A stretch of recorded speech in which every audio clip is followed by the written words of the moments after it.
So good morning and welcome to the Zwift Race Series, all part of the British Women's Team Cup with me, Matt Payne, live here on the Full Speed Events YouTube channel. We're going to be bringing you more action from this great race series that has replaced a number of in-real-life events to give the teams an opportunity to race against each other and to get some early season competition in.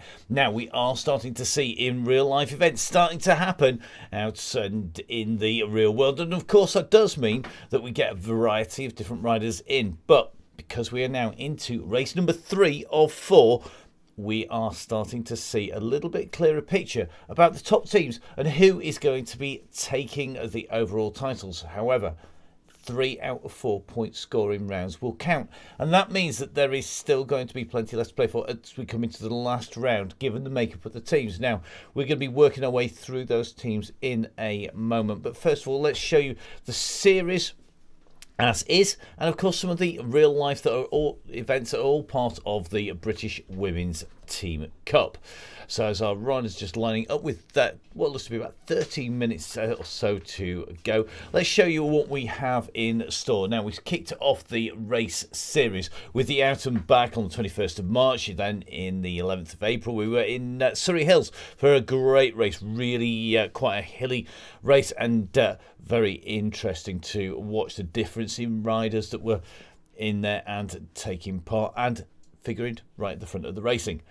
Three Sisters Reverse is today. That's race 3, and we're going to move on. The last race will be the London Petzl, which is going to be on the 9th of May.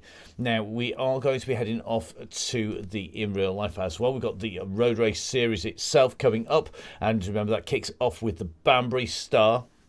That is going to be kicking off action on the 23rd of May. And I know that race is already sold out completely and utterly. It's oversubscribed, in fact, with the teams.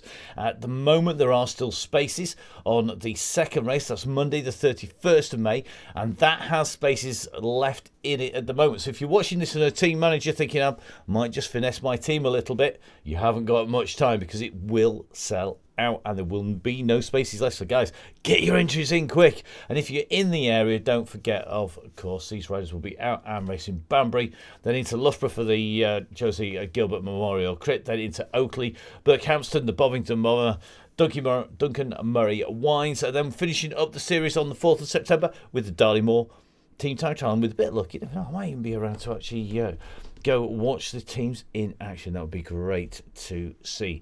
Now, as we said, we kicked off the action on the out and back again. And if we go to the results from that race, you can see that the winning team were the Samparan Women's Race Team, who put in a storming performance. They packed the front end of the race field with riders, followed by Pro Noctis, who had 2/3 of the race points, pretty much, followed by Cowley Road Condors and AWOL Works and the TW1 Racing Team.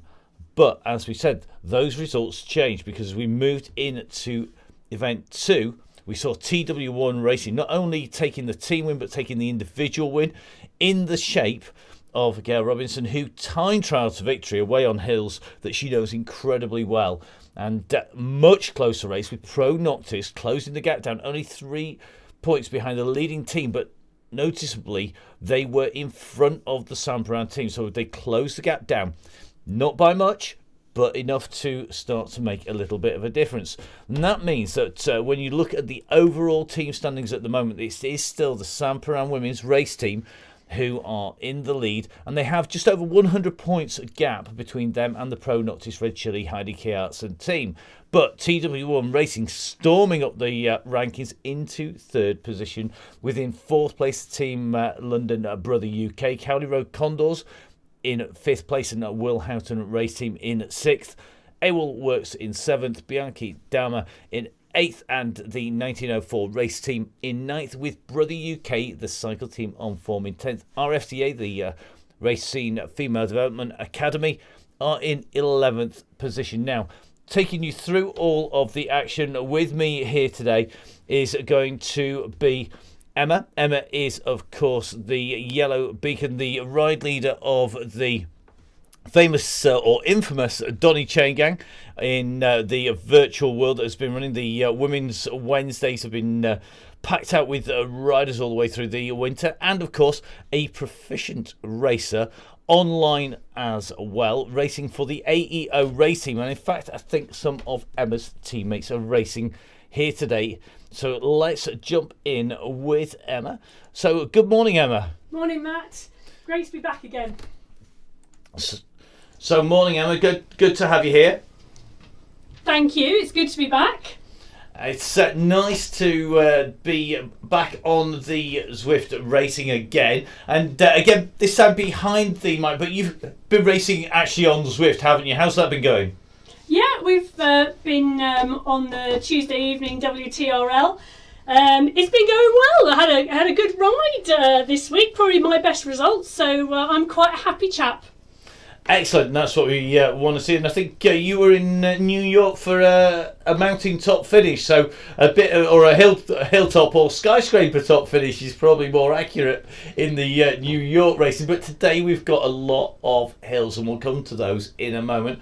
Let's first of all go through our teams and what they're likely to be wearing, because it is going to be slightly different, isn't it, from their standard team kit. So first of all, we have our teams in here. Now, these are the managers next to them. So the teams have a code next to their name. So the Army Racing Team, that's the ALR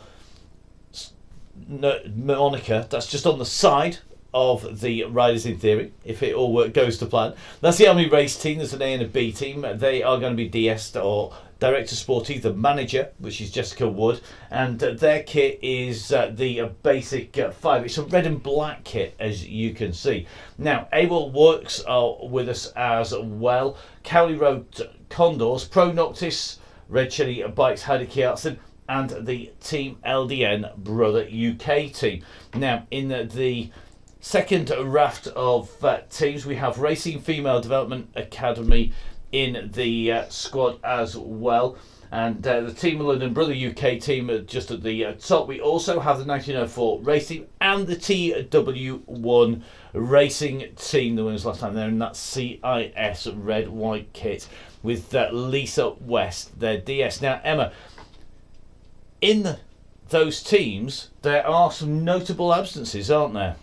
Yeah, there are. So anyone who is eagle-eyed this morning will have spotted that our team in first place in the overall team standing, Samparan, are not with us this morning. They're choosing to sit out round 3 today, which leaves, of course, the field wide open. So we've seen the return of the Racing Female Development Academy. They sat out the last round but are back in today with 3 riders, Abby Munro, Ruby Firth and Sarah Briggs. In fact, I've just seen Sarah Briggs join the start line as the riders tick up and come and join the start. Interestingly, Matt, as well, 7 of our finishers from the top 10 in round 2 are not riding today. In 7 of the finishers in the top 10 not riding today, and it is going to change the makeup of the race dramatically with the changes in riders. So let's show you the riders who are with us. As Emma has said, the Pro Noctis Red Chili Bikes Heidi Kjartan team, the team in second place, are with us, but Samparan, the top team, are not there. And as you can see, Pro Noctis stand to inherit that title because it is going to be 3 out of 4 point scores, but Samparan could pull that back on the 4th round if they are going to be represented. Now, we're going to have to wait and see if that's going to happen. Now, Pro Noctis team, I think, are actually going to be DS by a very experienced racer and rider who has just signed as a coach with the Dean Downing, the Downing cycling squad. That's Joe Tindley, and Joe is a very experienced rider in the racing, and they're going to see Joe in action as a DS today, but not racing. So we've got Amy Gornall, Millie Skinner and Poppy Thompson. And Millie has been riding very strongly and put in a great ride already in the series, hasn't she, Emma? Yeah, very much so. In fact, Millie rode last time and was 14th. If you remember that battle in that big group that was following our lead pack until Gail made that breakaway, she was very active in that second group and then pushed on and secured 14th for the team. And we can't miss out Gail Robinson here for the TW1 racing team, because Gail, of course, winner last time round with a phenomenal performance. Oh, it was amazing to watch, wasn't it? It was so good to see her go that early and make that break on what wasn't the final climb. We were hoping it was going to go early, and Gail didn't disappoint us. And boy, did she just keep going and extending that lead right the way into the finish. Well, that may well suit some of the bigger mountains. Now, as we've mentioned, you can see there are gaps in the T standings. This team that is in 7th place, AWOL Works, only one counting rider in this. This is going to be a low point scoring round, even if we see Charlotte Gibson taking victory. She's only one rider out of the teams. But remember, of course, all the riders count in terms of taking points away from the others. So whilst a team like the Army Ladies Race Team have 6 riders, only a number of those riders will count. Only 3 of those riders will count towards the points. What you'll find is the rest of the riders are taking them. So if your rider in 5th and 6th places, for example, come in 30th and 31st, you actually stop somebody else from taking the points for 30th and 31st places. Complicated it sounds, it's not really. It does mean, though, that every rider has to race until the end, and we're going to see who is going to be taking this on from the front. Now let's go across to the race. Now remember, this of course would have been the Colville Wheelers, and it's a race organised for many years by Nick Horner Maddox and the Colville Wheelers, and it would have been on yet again at Griffey Dam, and normally it's a very tough attritional race. And that is definitely going to be the case here, because we have got what is an absolute beast of a course for you. This is tough stuff. Make no bones about this. This is going to be one of the hardest race routes these riders will face.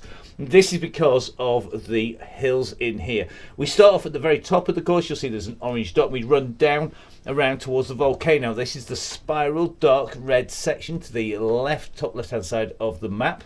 We then climb the volcano, drop down from the volcano, and you remember that from the very first race that we did as part of the Team Cup. We then move on to the blue section. This is the King of the Mountains Epic Summit Reverse.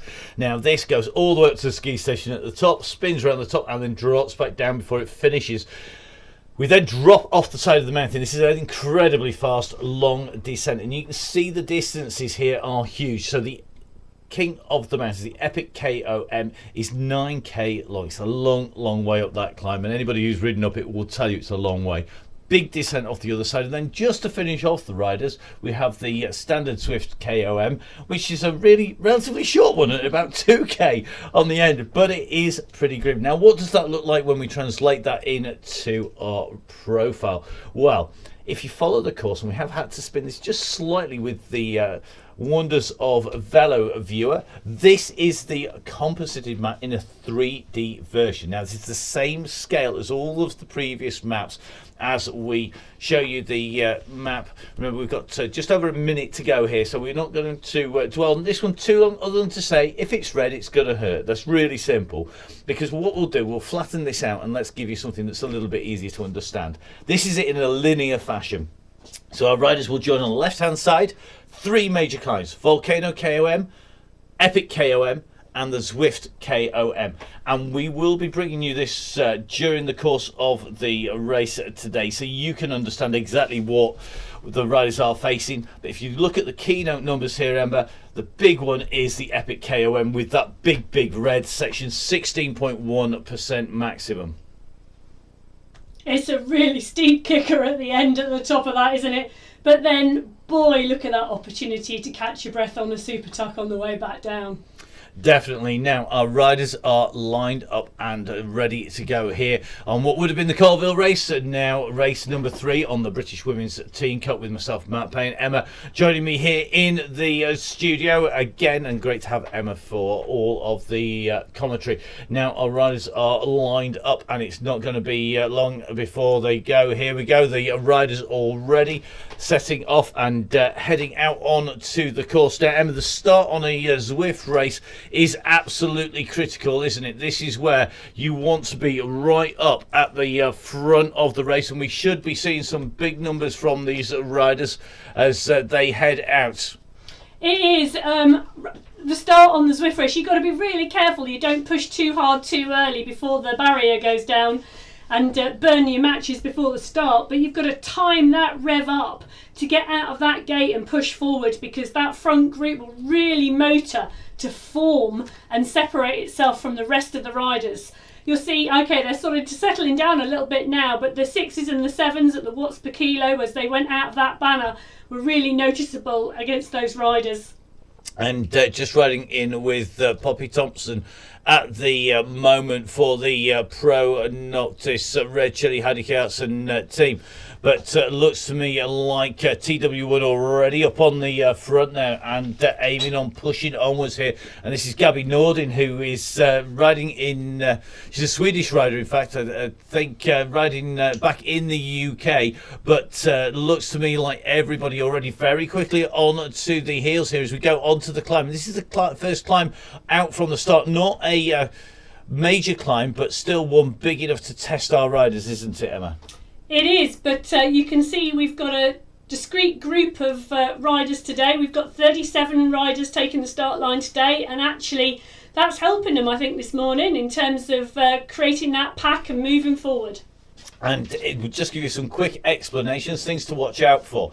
Though you'll not always be showing all of the details today. We've been working with Zwift on their hideaway feature, which means that we can bring you a little bit of a clearer screen. But when we do bring up the screen, there's going to be a few things to keep your eyes open for. Top of the screen up here in the blue box, those are the number of watts. Poppy at the moment kicking out 232 watts.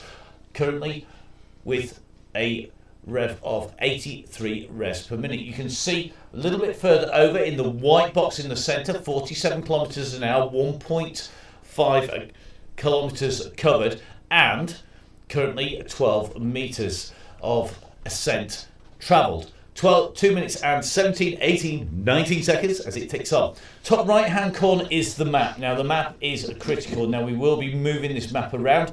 You can see we have the zoomed out version. You can just see the whole of the volcano and the spirals coming in to play at the moment. And then we have, of course, the 3D and the zoomed in version. Top right hand side of that is a key number. This is currently -1%. That is the slope that our riders are riding down. And then down the right hand side you can see Poppy's position at the moment is 18th, 12th, 14th, right in the middle of that pack of 37 riders. Poppy's highlighted in blue, and one of the key things that you can do if you are watching is you can actually give a ride on, and that drops a big thumbs up to the rider concerned, and that will drop down onto the rider and they get a big thumbs up. That ride on is generally regarded as being a really good encouragement. Generally only comes out for great performances. Now, on the very far side, just down there, sorry, on this side, the Volcano KOM details. 4.2% up the volcano, and it tells you the distances and the times, and we will show you those as we make our way through. So let's jump in live here with the British Women's Team Cup Zwift Race Series, and we are going to be bringing you all of that action here on the Full Speed Events YouTube channel.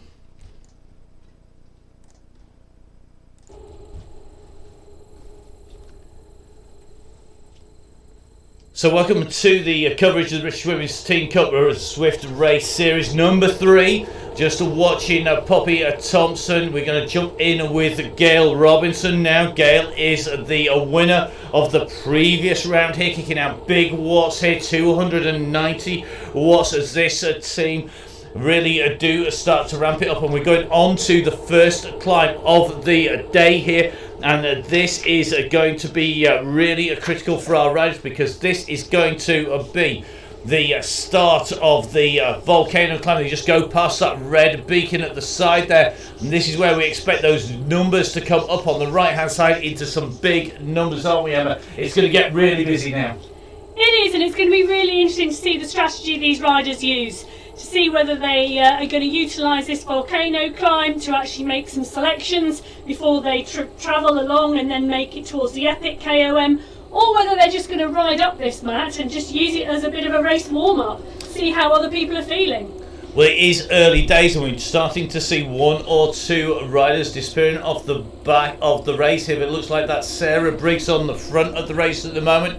The Ginger Ninja on the attack and already looking to stretch it out. A rider who is based in the Peak District, clearly enjoys the hills and at the moment moving up onto the wheels there of Gail Robinson. And she showed us, if you remember, in round one, that actually she was a really strong rider. She finished 8th in round one and had a top 10 finish, but her climbing was very good, if I remember rightly there, Matt.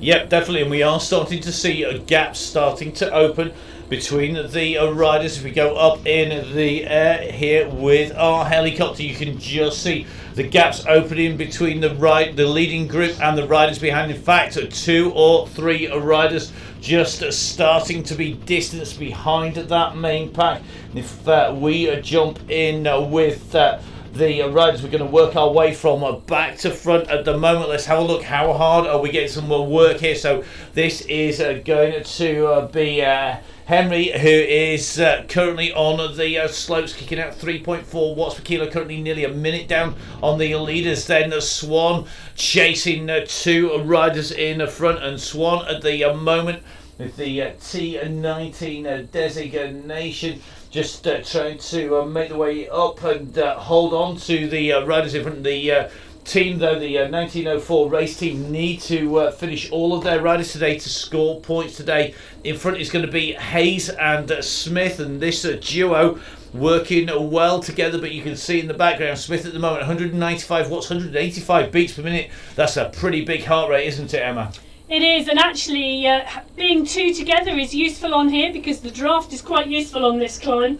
It is. It's a step climb, isn't it? And as we look at the back of this bunch at the moment, this is the group at the very back of what is the main bunch who are just disappearing off up this climb. And certainly looks to me like there are riders benefiting from the draft. They're tucked in the wheels, and it is substantial on Zwift, isn't it? The amount of draft that you can get on the way through. Oh, it's really noticeable. And as you said, Matt, this is a stepped climb, and you can see these riders are currently on 6% downhill at the moment on this climb. So where you can form a small group and you can sit in that draft, you can actually, between the steps on this climb, get a little bit of recovery, and that's really useful because right at the end is the steepest section. Well, our leading riders, already well on the way up here, and we're jumping in with the race lead now, and it's being taken here by Robinson, but Robinson has company. This is the leading bunch. Our drone cam has the advantage over many drone cams that we can actually fly straight through the walls of the volcano just to keep an eye on these riders as they go in and out. The advantages of the virtual world. And looking at Robinson, 169 beats a minute, 260 watts, but this leading group has thinned down already. So it's Robinson, Thompson, Sperapulo, it is Cuts, Gornall in here, Amy Gornall, good climber, Kearney in here, Briggs in here, looks like Anna Marie Hughes is in this group as well, looks like Stazzy Bowles in here and Millie Skinner as well. But just looking down at the teams there, it looks to be a reasonable mix of teams at the minute. It does, but don't forget Ruth Shear as well. She's in this group, Matt, and she finished second to Gail Robinson last time out. Indeed, and looking very, very strong at the moment. But this whole pack working well together here on the slopes of the mountain as they make their way up this climb here. We are working our way around. We've got a bigger group starting to form behind, and then third group a little bit further back, then the fourth group some way back down the slopes, and we're at a very early stage. We're nearly 6k in for our leaders, but that's a long way in front of the riders behind. So here on the British Women's Team Cup Series, you can see our leading group in action here on the slopes of the volcano. Just watching Robinson here sitting with her teammate in that red and white team colour. But if we jump up above these riders, I think you're going to see they are leaving behind a teammate as they make their way up here, and that means that they are going to be 2 scoring riders for the TW1 team. Just taking a little bit of a look down to see if anybody's got 3 in. Well, guess what? It's that Z Peugeot jersey. The Pro Noctis team, the team in second place, have 3 riders in the selection here. And looks to me like they are represented with strength in depth, with Poppy Thompson in here for sure. Looks like Amy Gornall is in this group, and Millie Skinner. 3 riders from the Pro Noctis Red Chili Bikes, Heidi Kjartsen team in here, and that means that if they can finish well up in the ride in the race, they will be in a position where they're going to get some big point scores. They will, Matt, but if we remember round 2, it was really difficult to call the team event during the race, because actually you really needed to understand where the riders were who weren't in the front pack, because not forgetting, every rider counts and has points attached to them. And where the final counter rider comes is really important. It is. So the first point scoring riders, the ones that count for the team, are key, but also the ones who aren't in the team in terms of point scoring for the team are robbing points from the rest of the team. Now, as we go up on this climb, just watching Firth, Gornall, all in action here. Everybody wants to be up in action. That was first from the RFDA team going on, but as we come up towards the top of the volcano, the slope bites 10% now, and you look at Gornall here really pushing on over the top. She's going to take the volcano QOM. They've dispatched this first volcano climb, which in itself is a really tough climb, very, very quickly. They have, and what the rest of the riders in this group have now got to do, there's a flat section here where if you push on hard, you can close the gaps before the riders take the right-hand turn on the descent. If you don't make that gap close before you take that right-hand turn, you really stand the chance of the group going and disappearing on the descent. So you can see here this is broken up, and the riders behind are scrabbling for the wheels. They cannot afford to let that group go. You can just see Hughes and Skinner behind a little bit of a gap here. They've got to close that down. Thompson now working hard to pull into that leading group, but the front group are aware of this, and that gap, it currently sits at 1 second, but that is a substantial gap between these riders, and they cannot let that gap go. As Emma says, you've got to be on the wheels. Now we're heading into the descent, and they're on the way down as the second group starts to make its way up the climb here. So group number 2 on the way up the climb at the moment, and I think it's going to be a real big group here coming up together towards the top. Gunning is at the back of this pack. I'm going to try and get a decent view here of the riders. So Gibson, Hamilton, Coker, Ward, Striller in here. It looks like Nottage is leading this group out at the moment, but this is the chasing group at the moment. So this is group number 2 on the road, and at the moment they are currently a decent sized group to work together. Interesting to see lots of the Army race team in there, and I think there are going to be a number of riders from the TW1 team, so third counter and fourth counter for the TW1 team are in this group for sure. They are, and you can see those 4 riders at the front really pushing on in their jerseys together. Like you say, the TW1 race team's third and fourth counter here.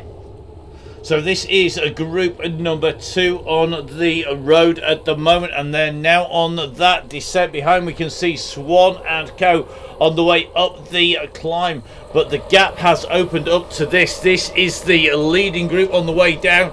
We're going to try and get a decent view of these guys as they head down the slope here. It's going to be incredibly fast, and currently just diving into one of the tunnels that is absolutely key on the volcano. You can see the makeup of the volcano here as we dive into the tunnel, but really is very, very steppy this climb, but it's the same on the descent, so you've got to be aware of when to tuck and when not to. You do. You have to be really, really clear about when to utilise your super tuck on this descent and when to come out of it and not to get caught out. And as you'll have noticed when we first switched to these riders going on the descent, we had a number of riders putting out 4.2, 4.3 watts per kilo, and others sat at 0. So people taking a micro rest and actually dropping their heart rate really comfortably whilst others were still pushing on. and we're seeing some big numbers, just seeing some 6 and 7 watts per kilo from these riders as they come out. We're going to drop this in, just in with Briggs at the moment. Every time they hit a rise, the power's going on and people are kicking over the top. You can just see Briggs going up into third place there, just kicking over the top of the climb, but you don't want to work too hard as you go over now. As we look at those times, 7 minute 20 for Robinson, Bowler, Gornall, Kearney, Briggs the top 5 with Shear, Spirapulo, then looks like Skinner, Hughes and Wild rounding out the top 10, but all those riders very close together as they went over the top, so not necessarily an indicator of which of these riders is going to be strongest on the long climb, but definitely shows that all these riders really being able to push hard on that climb. Yeah, and look, we can see now about 50% of the group are in the super tuck position, the rest of them are pedalling, and let's see how that plays out later with the riders taking a rest. Yep, you can just see the riders as they go off the super tuck into pedaling mode as they come down. They're now going to come diving out, and this is the run across. So we have already completed what is the key part of the first section of the climb. And if we bring up the course profile here, you can see that the riders at the moment have completed the Volcano KOM and now got a long flat running. And we say flat, don't we, Emma? But it's not, is it? It's bumpy on the way through. It's rolling, I think, is the term. Yeah, so it's definitely not a flat run into the base of the next climb. Rolling is definitely the word I would use. So we'll keep our eye on that as these riders make their way around towards that section of the course. Just riding in at the moment with Briggs. We're going to jump through a few of these riders. Let's jump in with Gail Robinson of the team if we can. It's not always the easiest thing to do, jump from rider to rider at the moment. Now Robinson in that red, white and grey kit at the moment with teammates in here, but looks to be 2 Army team counters in this team, 3 from the Pro Noctis team in here. Just keeping an eye, looks like RFDA have got 2 counters in the team in the group as well. Just seeing the multicolour camo kit in here at the moment, that sort of green camo kit, which is going to be just going to try and make sure we get the right team for that, because it is definitely going to affect where these riders are in terms of the race. I suspect it is going to be, we're going to try and grab the back of the group here. It's going to sound really complicated, but I think it is Kearney who has that kit. We are indeed, so it is Kearney with the WHR designation.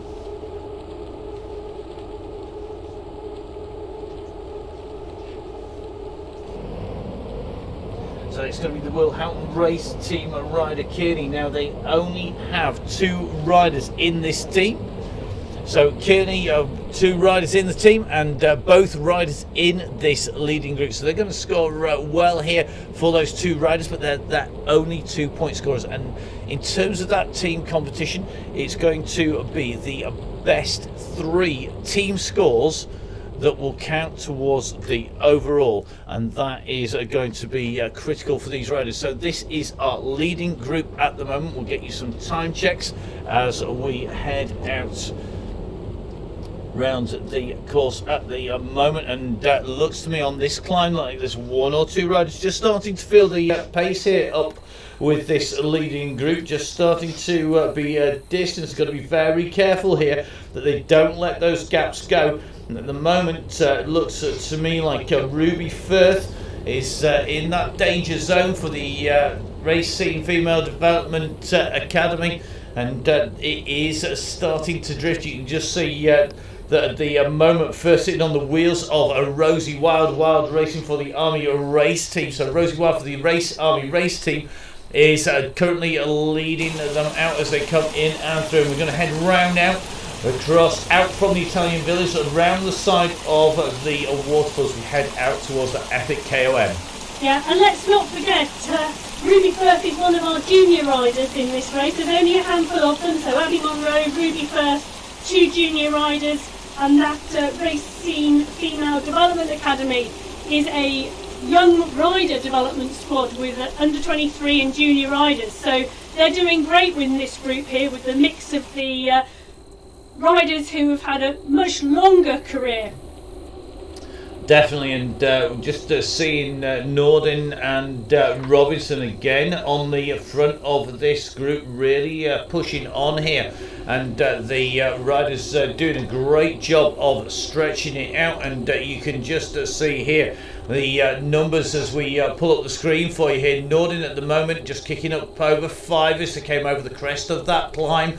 The TW1 rider clearly working hard here to keep that group controlled, and going to be working to make sure they maximise the points and want to stay together. They've got 2 riders still chasing hard behind. You can see behind at the moment it is Wild at the moment trying to push on. They've got to make that junction soon, otherwise they are going to get blown out. It's currently looks to me to be about 15 metres, but it is closing. You've got to get within 3 bike lengths, 6 metres, and here they come. That's it, so they're Firth using that advantage, getting the help from the Army Racer, and interesting to see the second Army rider just sitting at the back there to help the teammate back into the group. That's it, and if you can put a teammate just off the back but still in the draft, they're only going to help when your rider starts to make contact. So all this group now together. This is Group 1 on the course, and at the moment they are looking like they are well and truly stretched out. They're on the descent from the Italian villas in towards the tunnels that will take them across towards the Epic KOM. Now the gap to group number 2, we said it had opened up. We didn't quite expect it to open this quickly. It's currently, are you ready for this, Emma?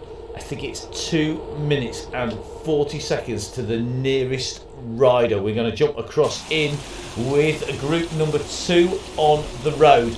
And look at that, it's 2 minutes and 5 at the moment according to our screen. So over 2 minutes for certain between this group, which is group number 2 on the road, who are now just climbing out of those villas. But you can see they don't have as many riders, and that's not going to help. But they do have 4 from the Army, 2 from TW1 Racing, and that is going to make a big difference. 2 from Cowley Road Condors in there as well, and that will help, won't it? Not too many teams, good numbers from each, which should mean that they're going to work together.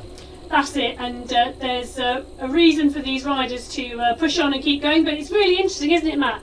It was 1 minute at the top of that climb, the difference between the groups, and as you're saying now, it's over 2 minutes, so it really shows you the pace at which a group can motor on Zwift when they're pushing on. Definitely, and they are working very hard in that front group at the moment.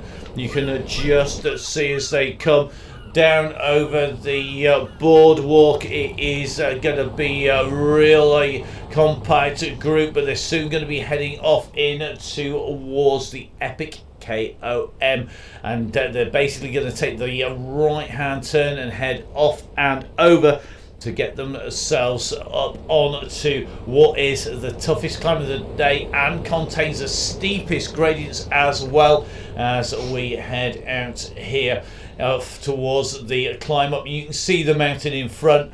It's a horrible sight when you're riding out here for having a bad day. It's a great sight if you're feeling good. Well, we're soon going to see who is feeling good, who's got the legs to take this on, and who is going to be suffering as they make their way across here. Certainly it looks to me, as we start to head onto the climb, you can see the gradient just starting to increase. It's 2% at the moment, but right in front of these riders you can see that road kicking up on the hillside in front. That is where it really starts, isn't it? Yeah, and it's going to be interesting to see the tactics here as to who's going to make an attack off the front, or even whether there is going to be an attack off the front, Matt.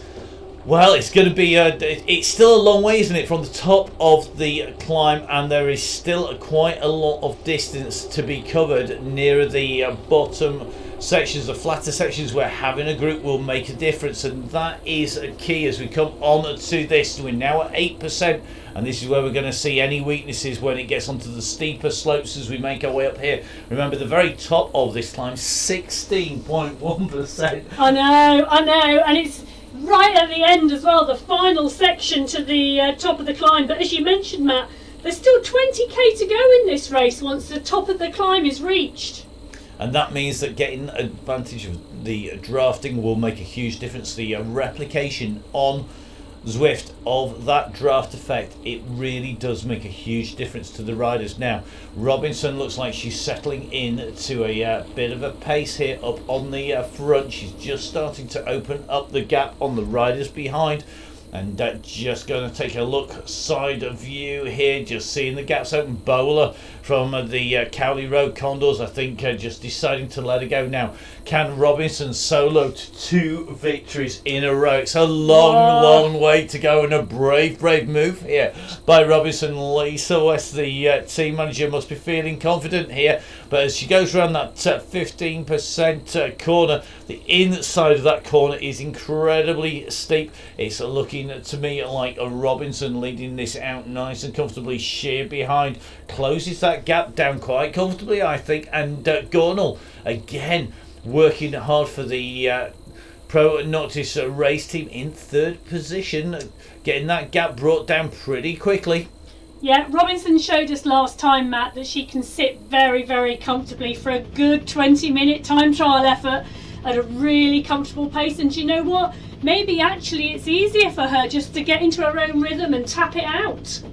Well, as somebody who spent an entire race time trying to hide behind people or go on the attack one or the other, I was definitely not somebody who would want to sit at one pace, but some riders do that, and you can see here from the camera shot, this aerial camera shot, as our riders go across the bridge from the island across towards the main climb. These riders at the moment are well and truly strung out. There is huge gaps. If we zoom in on the map view, you can see our leading riders are separated out somewhat, and I think it's going to be playing into the hands of the faster, stronger riders on the climb, who have distanced the riders behind into individuals and 1s and 2s, not as groups, because we are seeing a leading group of 3 here. So this at the moment is going to be Robinson leading, Shea sitting in 2nd wheel. Looks to me like Gornall just making contact on a 3rd wheel here as they take the left turn up onto the mountain proper here.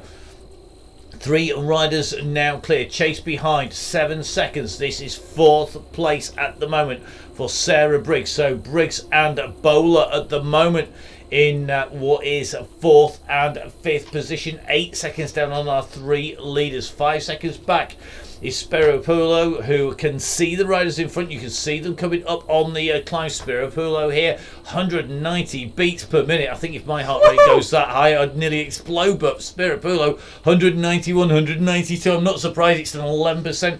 And you can see she's got those riders in front in view who are chasing, and the leaders are just up the road at the moment. However, it's deceptive, isn't it, when you can see the riders this close, to distance compressed.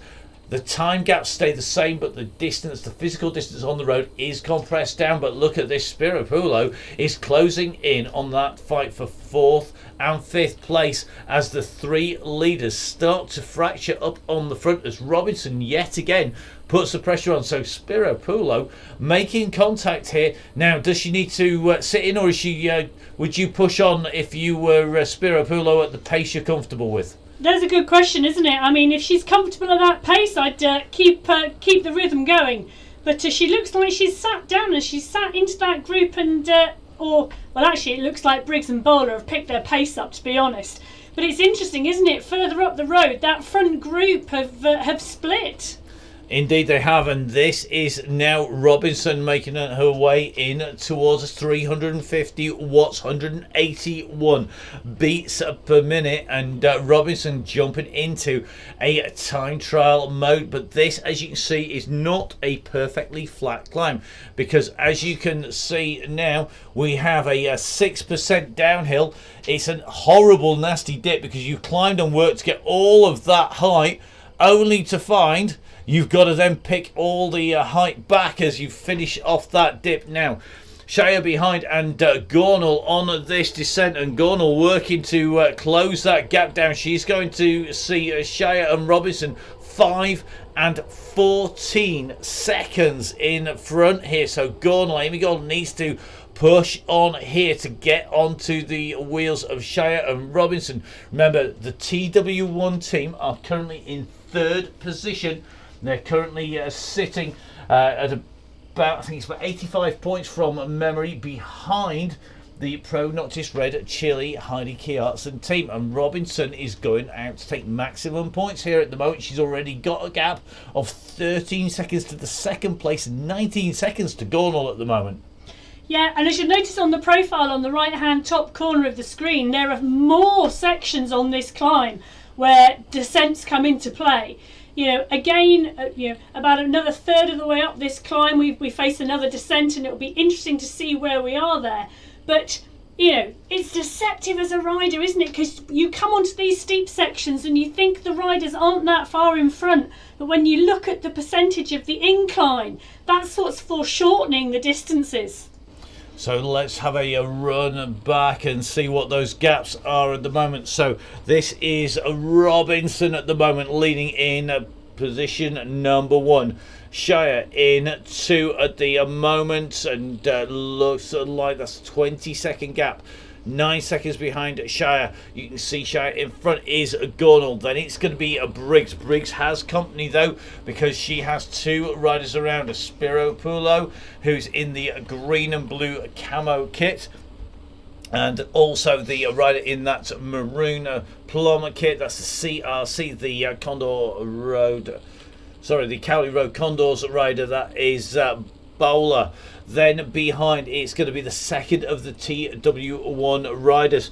This is going to be Nordin, but Nordin has a company here, and as they make their way up, it looks like Nordin at the moment currently in 7th place, Kearney in 8th, Cuts in 9th, Wild is in 10th place, Firth in 11th, and look at this, Millie Skinner at the moment in 12th position, and the Pro Noctis race team rider at the moment towards the back of that group, but she still has Graves and Thompson behind. So it looks to me like the riders behind Gornall at the moment for the Pro Noctis team are currently in 12th and 14th position, which means the TW1 team have Nordin and they have Robinson in front. Behind then it's going to be Hughes, currently sitting in 15th place. It's going to be Ward and Gibson around her, as you can see, all holding around the inside of the top 20. But this is a big group of riders. We're going to just jump up in the air to get a better view here of who is in this group. So this is the group, this is what was the 2nd group on the road. It's now basically the biggest group on the road by the look of it, because it is absolutely smashed to pieces in front. And you can see there is still holding in there 2 TW1 riders and 4 of the Army squad as well. Yeah, and it's interesting, isn't it? Whereas the front group have split into 1s and 2s, this group are actually staying together on this climb. Definitely, and we're just going to take a double check on the riders behind, because it looks like it's currently gunning in 25th place. Now Henry has really moved up. Remember, we saw Henry right out of the back of that group. She has moved up as Swan is on her wheel. Smith is in there as well. Hayes just a little bit further back, currently in 29th place, and it looks like there's some damage already being done. We're working our way back up towards the very front of this race, in with Robinson at the moment, and she really is motoring here. Yeah, Gail, obviously, is an absolute star at picking her pace and picking her rhythm and tapping it out, because she's doing it again to the mat. Look at that, 38 seconds, 39 seconds between Robinson and Shear already, and it's a 1-2 in exactly the same riders as we had last time round. And there were some long climbs, and there were repeatedly long climbs, weren't there, on the race last time around the London course in the Surrey Hills. But here there is much more ascent. The hills are longer, but it's still quite steppy with some steep slopes, which replicates that Colville climb, which is an attritional race. It breaks the riders out the back of the group, but we are seeing a really aggressive race here from Robinson now. She's 43 seconds. That's a big time gap to give away. It's a lot of effort to be putting in, and here comes the next of these dips, the roller coaster dips that Emma was talking about. How do you cope with that, Emma? Because as you go over the top, I'm sure most people's legs would turn to jelly over the top. Well, I'm taking a look to see how Robinson's dealing with it and to see whether she's going to take the opportunity for a bit of rest. And look at that, her watts per kilo have dropped from 5.5 to 2. So Gail is obviously taking the opportunity to bring her heart rate down and refocus and repause before she goes again. Now, I always used to hate roads that did this. You go over the top of the steep bit, it drops down, and you can see where you're coming back up again, and you know it's steep. That is just really horrible. It's high on my dislike list. Most hills are, as anybody who's been watching the shows here on the Full Speed Events channel will realise my passionate hatred of hills. Particularly long, steep ones. Anything that's long or steep, which for somebody who rode 13 national hill climbs in a row, might sound unusual, but that was several kilos lighter back then, and a lot of pizza and a lot of fizzy stuff as well has definitely taken its toll. In the meantime now, looks to me like Robinson definitely hasn't been doing the pizzas and Peronis, because at the moment she's looking absolutely superb on here. That gap is now at 50 seconds, and you can just see here Shire's taken that dip. She's on that 10% slope at the moment, and let's just take a look at the bike. It's not the lightest setup on Zwift, but it's pretty close, because she's riding on that specialised Tarmac Pro frame, which is the best climbing frame. It's the joint best climbing frame on Zwift, but it looks to me like she's got a set of semi-aero wheels. Robinson, if we take a look at Robinson is on a lightweight frame, but she's got a more aero wheel, which in theory will be less good on the climbs. It will be more weight to carry up, but it's better on those downhills and those fast time trial sections. If we go to the rider in third place, this is Gornall. Gornall is on the standard bike here, the standard Zwift Aero bike. Now, to give you an indication that you are looking at something in the region of about a 30-second climbing difference between the bikes of the leader and the bike that's being ridden here by Gornall on this climb, if my maths is right, and you have to forgive me if it's wrong, but it's not far off. While you're talking about bikes, fourth and fifth, I think are about to make the catch on third. Look, there we go. Briggs is right coming up onto Gornall there, and that's fourth, and we can see fifth down the road in terms of Spirapulo, also trying to make that gap and make that close. Well, look at these two. They're on the same bike, but the lighter wheels are on Briggs in that blue and black of the RFDA, the Racing Female Development Squad DS by Andy Briggs, somebody who gets a regular beasting from Sarah out on the roads. In fact, I had heard a rumour he was going to hang up his wheels permanently, because of the number of beastings he got from Sarah, but looks to me like Gornall is responding to this move here. Remember, Gornall at the moment being DS'd by Joe Tindley, I think, from a very experienced rider, and we'll see if she is going to be in there. We'll see. I think it may well be a Rick Lister who's using Joe's account, and that is because Rick, as a male DS, can't get on to watch the riders, can't jump in with the riders. It's one of the things that Zwift does, which is one of the reasons why our commentary avatar is female. As it happens, we have a female avatar. It also means that we can watch the leaderboards on the way through. So really interesting battle here between the riders in third and fourth places. And you were saying Spirapulo was closing the gap down. I think that was the case, but look at this. Distance now 10 seconds with Bowler 14 seconds behind, so that gap is coming down. But Robinson at the moment is absolutely nailing this. She's coming up towards the summit of the main section. However, we are due to go up and over the very top of the climb, and the very top of the climb is a long way up, because we go up towards the top of the ski station and the telegraph station at the very top of the climb. And at the moment, it looks to me like Robinson really out on her own here. 1 minute clear at the minute. Definitely, and look at that. So over a minute now on second place, Cheer, and Cheer's done a storming ride up this climb. And that final section where we've seen 10%, we're currently on 9% in terms of where Gail is at the moment on the climb, but we've still got a little way to go before that long descent. But I think the story of the climb, second to Gail's fantastic performance, is the catch of Gornal in third. Well, it is indeed, and that's going to be really interesting to see as the riders approach. You can see behind Gail at the moment, over her shoulder, is the very top of the climb. That telegraph mast in the distance. Now we're going to try and get you a view of it, because it's really tricky to get one on the camera for you.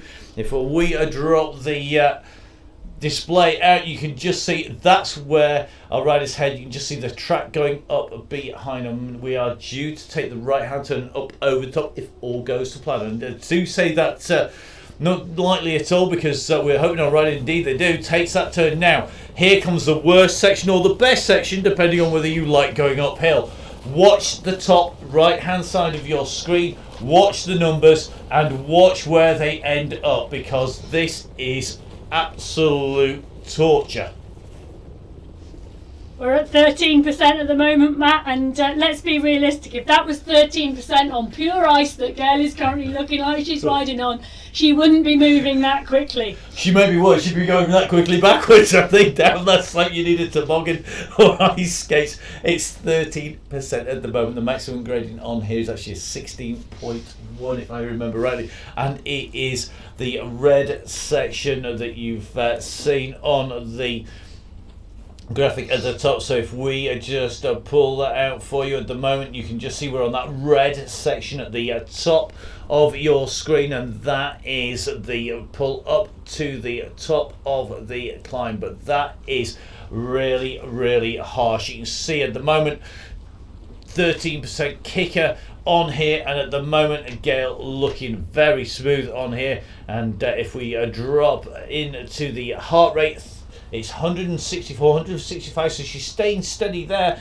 and using the slope there. I mean, 98 revs per minute, it's still very quick pedal revs, isn't it, Emma? Yeah, and I've been watching Gail's revs all the way up this climb, and I don't think they've faltered between 95 and 100 RPM. And that is some performance. If we take a look behind Gail, you can see that slope dropping away down to the wilds of Watopia, this purpose-built world here on Zwift. But at the moment, as we now hit 15%, Gail still keeping those revs nice and high, and not a drop of sweat on Gail's face at the moment as she climbs up here for the TW1 race team. Looking super smooth though. She is, isn't she? And we're still at 13-14% going up this climb to the finish. It's a really nasty finish to this climb, isn't it? It is. It absolutely does hurt. I mean, it's something that you don't choose to do lightly. You want to be on a good day, but you can see it's going to increase as we come round. We've got to go all the way up the slope to the top of the telegraph pole there, the wireless tower on the top here of the mounting. Is very tough. And look, there's 17% showing on the Zwift screen here, and look at the speed, 8 kilometers an hour from our race leader, 118 back to second place, and it is absolutely brutal on here. Behind, look at the gap though, there's a gap now, 9 seconds between Briggs and Gornal. We're going to watch our leader continue up this steepest section a little longer, But at the moment, as Robinson comes up towards the top of that slope, second place is going to be Shire, who's in onto that same section of climber. You can just see the ski station. I think it's going to be in the distance around the corner. We can't quite see Gale on that slope, but then Briggs is chasing here. Briggs has got Gornall right behind her. Gornall's got a view up to Briggs. They're all very, very close together in terms of distance, but time-wise, those gaps really have started to open up. They have, haven't they, Matt? And you can see right the way back down the field, we're on ones and twos, and if you can see someone to catch, you know, it's still so tricky when it's this steep. It is indeed, and you can just see at the moment Robinson now on the very top here as she starts to make her way up towards the very top of the slope here. It is a pretty wild landscape up here when you get to the top of the mountains on Zwift.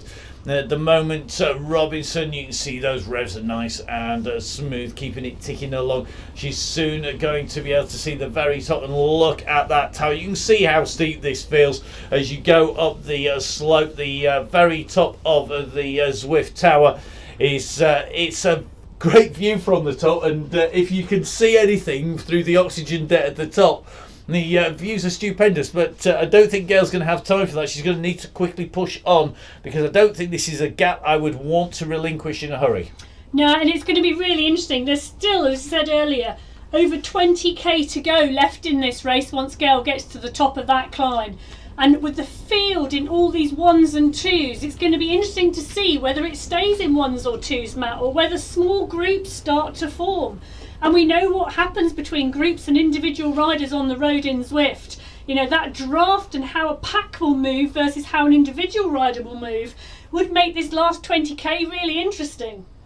Definitely, and just keeping an eye on the time gaps. 37 seconds to Shire. Briggs now at 56 seconds behind our race leader Gornall, now at 1 minute and 6. Spirapulo at 1 minute 12. Then it's going to be Nordin at 1:20 with Bowler right on her heels. Kearney's only 4 seconds behind with Cuts right on her heels as well. But here comes our race leader up to the very top of the summit. Now the king or queen of the mountains point is not up here, because we have to drop off the far side down this slope and drop all the way down to the very plateau where we turned onto the ice road to get back to where the banner is, and that makes a huge difference. So as the cable car comes into the top of the ski station, onto the descent goes our race leader now. So the race leader is going to take that right hand turn. We're going to drop in with our second placed rider. And here we go in with the second place. Sees the first place go in the opposite direction. And this is now Shire, the second place rider on the road on this climb, riding on that lightweight frame and working hard to get up to the top. Just coming up over the past the 500 meter altitude sign. Behind is Briggs. Briggs is holding this gap inside of a minute. It's currently showing us 47 seconds, but really has opened up the gaps on Gornall. Gornall currently in fourth position with Spirapulo in fifth, then Nordin in sixth, and they can see the riders in front of them. It's so tempting to put in a big effort to close that gap down. 7 seconds from Stasi here up to Gabby Nordin.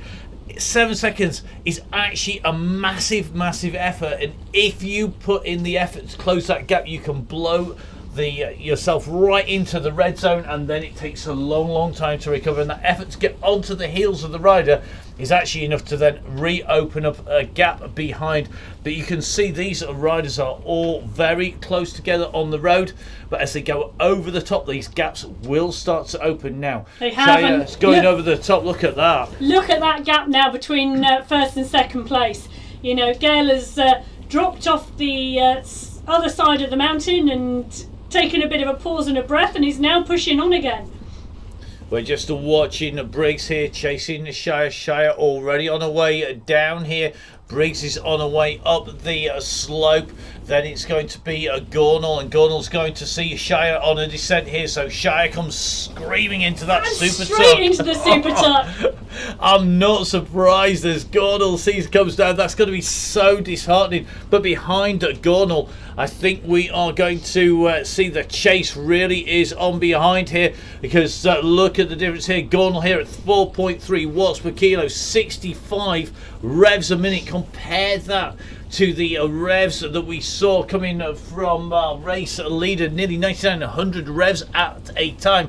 Now Spiropulo's at 80 revs per minute here behind, and he's chasing Gornal very, very hard here. This is going to be close, and these are probably going to be two of the closest riders on the road as we head off the mountainside. Definitely, though I think there are some small groups going to form behind, but this is going to be our first group, I think, on the descent where the two riders come together. You can see just in the background, Briggs now dropping off that slope, Gornal and Spiropulo on the way through. Robinson well on her way down this descent now, and heading off with a huge gap now on those chasing riders. Now these two riders need to get together and work together. That's going to make a big difference, because they're going to want to keep the gap to this next bunch of riders, which is going to be Nordin. Nordin at the moment for the TW1 team in 6th place, coming up to the top. Then we have a group of 3 riders together here, and Kearney, Bowler and Cuts all together. So Cuts here of the London squad, moving up here, the team LDN brother UK team rider.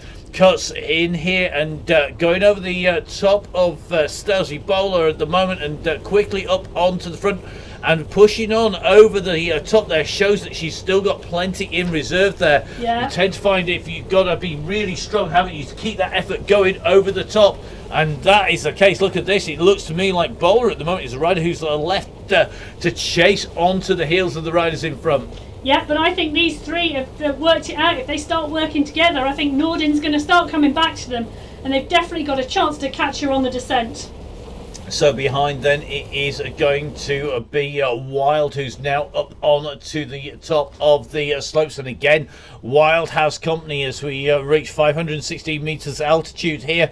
You can see the chase is on behind, but Rosie at the moment has got Firth chasing hard here, and looks to me like it is going to be close behind, because you just see the gaps are starting to come down. Now Graves is on the slope, and Graves has Skinner and Thompson behind, so the 2 riders from the best team in the race here today as they came into the race, the finish line race team, which is run by Rick Lister, who's busy watching here. He's got Grace and in front of Skinner and in front of Thompson. Thompson well on this set in 14th. It's going to be, I think we're going to have to take a look down. I think it's going to be Striller, who's currently in 16th place. Then Ward in 17th place. But everybody at the moment giving best to our race leader, who is now absolutely nailing it, and I think it's nearly 11 minutes clear of the riders inside the top 20. So here we go on the descent with Robinson at the moment, and Robinson is well on her way down this descent. She's still above the snow line here, but looks to me like Robinson really has got the gap opened up here, about halfway down the long descent, being chased here by Shire, who is on the horrible roller coasters. There are plenty more on this course, and they're pretty steep as well. You see that 13% kicker up over the top, scrubbing the speed off behind. Then it's Briggs who's about to come into that same section, and then our 2 riders, I think they've caught Nordin. They have sorry, Spiropulo and Gornal, who are together here. So look at this, Spiropulo and Gornal together. Then it's going to be Bowler and Nordin, who are together, and looks to me like Bowler and Nordin together with Cuts, getting some company here with Kearney as well. So this could be a group of 4 riders very, very quickly indeed. It could indeed, and it definitely pays to have some company, particularly once we get off this descent and the run into the final climb, which as climbs go on this course, Matt, is only a small one. Yeah, 2K, it hurts though, and that is for sure, particularly at the end of a long race. So at the moment, it is Robinson in 1, Shire in 2, Briggs in 3, Spiropulo in 4, Gordon in 5, Bowler in 6. It's Cuts in 7, Norden in 8, Kearney in 9, Wild in 10, Firth in 11, and Graves currently in a 12th position. I think Graves at the moment just coming back towards the KOM point, which means she's descended off the top of the ski station, as has Skinner as they come in and through. Then it's going to be Thompson, who's just descending that ice road down at the moment from that ski station. So it really is busy up in front, but you can see there's over a minute at the moment between Thompson and Skinner already. Bowler a long way in front, but look at this group now. They really have got closed down together as they come down this hillside. They have, and that group has closed like we said it would. And there's, like I said, there's some real benefits here. But look at, still, you think you've done the climb and you think you're at the top. And look at that road roller coastering in front of you. Yeah, not good news. It's great if you can just sprint over the top, and that's what our riders are doing at the moment. Quickly in to the attack as they go up and over the tops of those climbs, over the top of the kickers there. But looking pretty smooth at the moment, that group all together. As the balloons start to rise in the background, the mountains behind them. They've now got the long drop down into the valley bottom. The race leader, though, is well on her way around this course and already starting to head towards the very bottom of the race route. Let's jump back in with our race leader down below the snow line here. And looks to me like she's just quickly coming down into the Alpine village. It's about a third of the way up the slopes here, and already back in Supertux, so taking some rest on the way through. Yep, she is, and probably very happy to be out of that snow and ice now. Well, the gap at the moment is over 4 minutes between this, our race leader, and second place. This is Ruth Shire here, the LDN Barilla UK rider, looking like she's into the bridge, just going to be popping out of the archway very, very shortly, I think. Through the cobbles she comes here. So it looks to me like she is coming out of the archway, going to drop out of the snow line and into the green, grassy, lower alpine slopes here on Zwift, and you can just see the roadside to open out, and Shire now getting a little bit quicker, picking up the speed. You can see that village just down below. Now Sarah Briggs was a pretty close. Question is she still, what position is she still holding here? Well, she's still in third place, but look at those time gaps according to Zwift. Currently it's 3 minutes to Robinson. We do have to take those with a little bit of a pinch of salt, but now Briggs just coming into that same section. She'll be going in and through the castle, in through one side of the castle and out through the other very shortly behind. It's 44 seconds to Spiropulo and Gunnar, who's looked like they've encountered a little bit of fog on this descent here. Now hopefully that's not going to slow their speed down too much. We can just about make them out in the murk here. They're going to come out of the shadow into the mountains here and out into the sunshine, but you can see at the moment still very, very high up on this mountain and got a lot of descending still to do. So behind we have our group of 4. We're going to jump in with Stasi Bowler at the moment. And here they come on that descent. It is absolutely motoring on the way down. So now's the time these riders need to be drinking. They need to be refueling. They need to make sure that they don't drop the bottle and spill it everywhere. Throw the gel wrapper on the floor and get themselves disqualified by whoever is looking after them on their turbo trainer, because this is all about getting some recovery in. But this group will be working on the descent. If we pull up the figures here, you can see Norden up at nearly 5 watts per kilo there as they kick on down here, and that is because they are working as a group and they won't want to relax too much. It means that you do run the danger of being extra tired on the way through. So just watching them come down behind, then it looks like Wild has opened up a gap on Firth. Firth in front of Graves and Skinner. So this is Graves and Skinner glued together here as they come down this slope at the moment.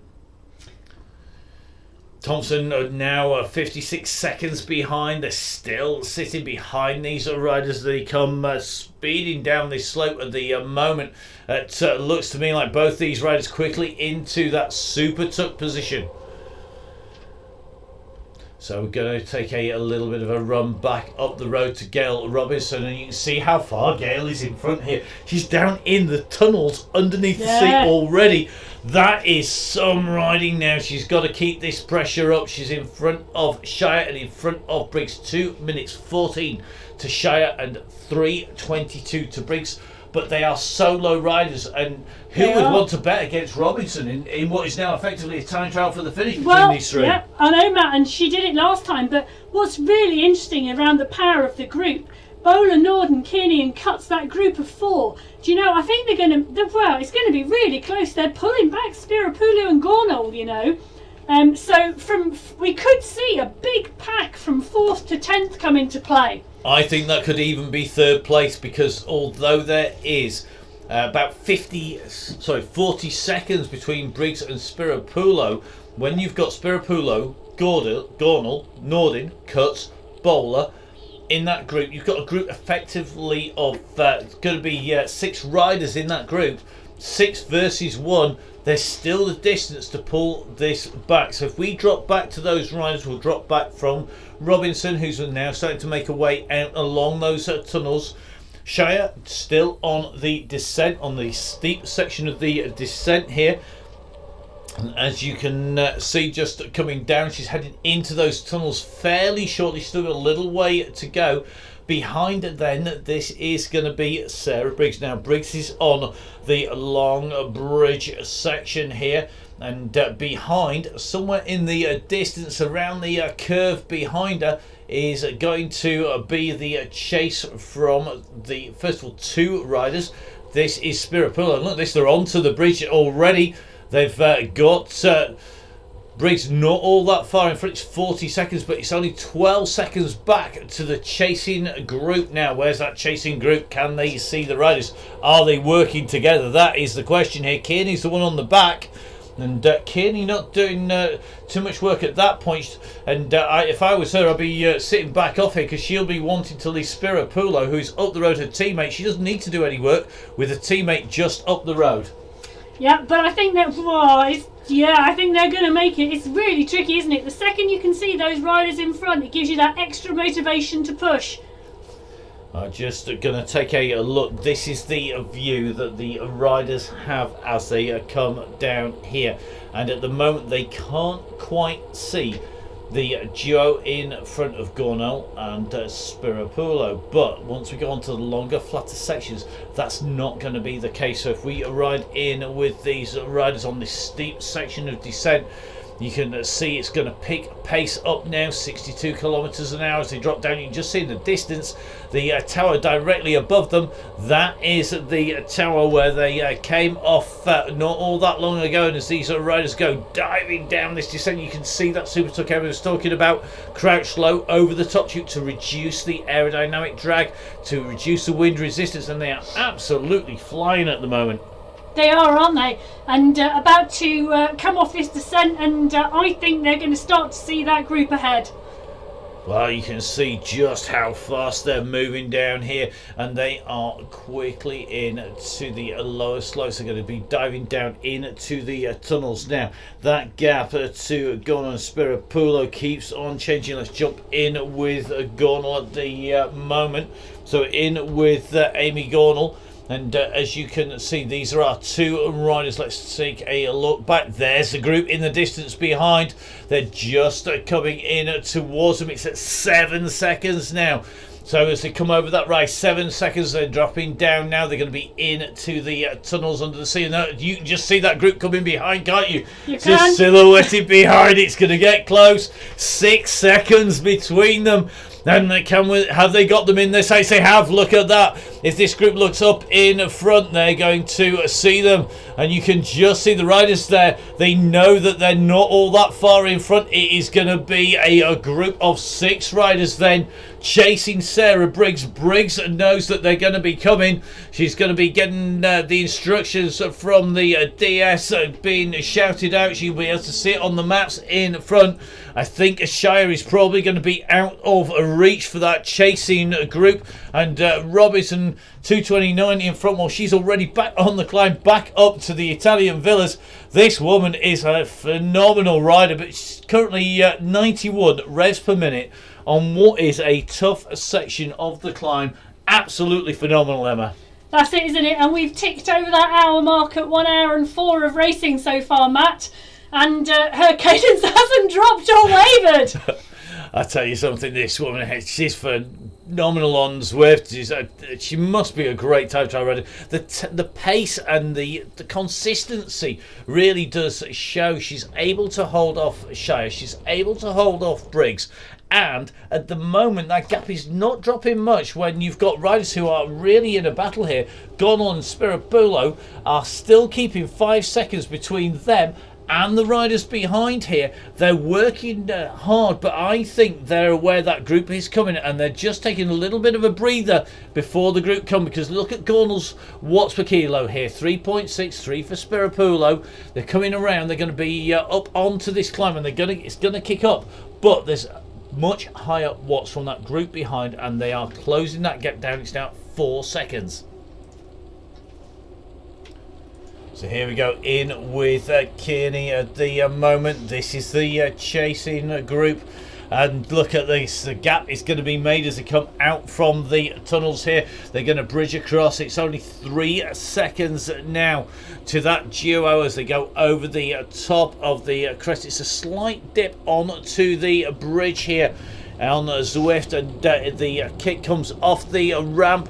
You just get to pick up a little bit of speed and they can see their quarry in front. 3 seconds to Gonal and Spirapulo. It's going to be 48 seconds in front, I think, to Briggs. Shire at the moment are working well, but Briggs are looking good as she comes in and across here and is heading in towards the Italian village. She's going to be taking the big boardwalk any second now across on to the climb up. So at the moment, just riding in with Briggs, comes on to that boardwalk. Behind then it's going to be Gonal and Spirapulo, who are currently 2 seconds in front of that group behind. But as they come up and through, Briggs are looking good at the moment as she comes in through that boardwalk section, goes back on to the tarmac. This is the chase behind. These are the 2 riders. This is Gonal along with Spirapulo, the 2 in front, and the catch is about to be made here. So they are quickly going to get caught, and this is going to be a group of 6 riders now, and you can see that gap is going to come down very, very quickly indeed. Yep, 6 riders on Zwift are really going to be motoring together, and they're really going to be able to use the through and off and the draft to the best of their advantage to really push now. And 30 seconds as a lone rider. Whoa, it's a tough one, but I think they'll make the catch. I think that's definitely going to be a very close thing. I think they could make the catch. If they do make that catch, that is really going to mean that the emphasis will be on who's got the best sprint coming out. And as you can see, this group are working well together. Briggs is at 47 seconds, so we have a group of 6 riders now. Behind then, it's going to be a Wild, Firth, Graves, Skinner, Thompson and Hughes. So 13th, 14th and 15th places are all on the way down in towards the tunnels to get inside the top 20, while the 20th place rider still on the descent down off the top of the course. But we are going to jump in with our race leader, who is now well on her way into what is the final climb of the day for her. She's already motoring away out and around this course. The power not changing all that much, and let's show you where she is. She's on the final rise. That's that tiny little bump On the right-hand side, 2.5k climb, 1.5% average, 8% maximum. She's not even going to notice that, is she? I'm saying, I'm not sure it feels like a tiny little bump, but looking at Robinson's heart rate, I think it probably is a tiny little bump. She's a good 20 beats a minute lower than she was on the major climb earlier on. Definitely, she's absolutely hammering along here, and look at that, 144 beats. She's got it pretty soon. She's about halfway up that climb at the moment. You can see the archway on the map on the left-hand side at the moment of the map. The nearest rider is on the right-hand side, directly below her, actually on the slopes of the hillside. And that is Shire, who is coming through. Immediately above her on the hillside is somewhere sort of up in the distance, up over there, above that crag somewhere, is Robinson. A long way up. Behind then it is Briggs, currently in third place, who's now off the slopes of the Italian villas. And look at this, she's opened that gap up. She's really kicking on she's here. Pushing on. She's obviously getting some communication from the DS in her ear, Matt, and she's picked her pace up and she's pushing on. Well, those that group behind are going to be very embarrassed. 6 riders versus 1, and look at the watts per kilo. Briggs 4.9. They're at 3s and 2s, and they've got to really pick their pace up here, because they have got to close that gap down. They're all going over those climbs, but at the moment we have Robinson in a 1, well on the way up that final climb. Shire at the moment now into the steep section of the climb. You can see behind her the hills in the distance as she comes round. This is the steepest part of the climb here, and she's already come round that corner. She's got Robinson in front, but Robinson now looking like she is comfortably going to be taking the turns that bring her up towards the top, the KOM, the final king of the mountains, and looking superb at the moment. Behind Shire, working well. Then it's Briggs, not all that far. Here we go, on to that climb. Now that hairpin that we were talking about, that steep section, is the right hand turn in front of Briggs at the moment. So it's 1:21 between them. It's nearly a minute now to the chasing group behind. So at the moment it is Robinson in 1, Shire in 2, Briggs in 3. I'm going to jump across to Robinson as she comes up towards the final top of the climb here, and she is looking superb, isn't she, Emma? She is, and look at that. She's almost at the top of that climb now, and then it's the descent and the run into the finish for Robinson as she goes through that banner. Well, look at that. She's going to set the fastest time without any doubt as she hits it for 43. Whether it'll be the actual fastest time for the climb, I'm not so sure. But now she knows she's not got far to go. It's a quick run down into the finish here. And at the moment, Robinson are looking absolutely imperious. She's ridden another storming ride today. I mean, it was seriously impressive from Gail Robinson in round 2, and she's topping that off at round 3.